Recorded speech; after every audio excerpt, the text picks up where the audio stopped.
Bir kuni Albert Einstein dars paytida do'stiga yozdi. 9ning 1ga ko'paytmasi 9, 9ning 2ga ko'paytmasi 18. Shunday qilib, u 9ning 10ga ko'paytmasi 91ga tengligiga qadar davom etdi. Einstein xato qilgani uchun sinfdagilar kulib yuborishdi. Axir 9ning 10ga ko'paytmasi 91 emas, balki 90 ekanligini hamma biladi-ku.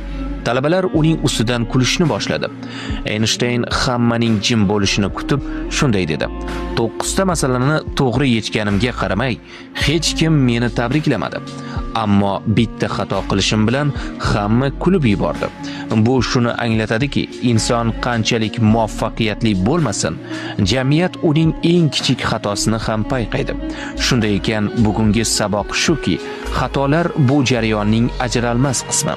Einstein aytganidek, hech qachon xato qilmaydigan yagona odam bu hech narsa qilmaydigan odamdir.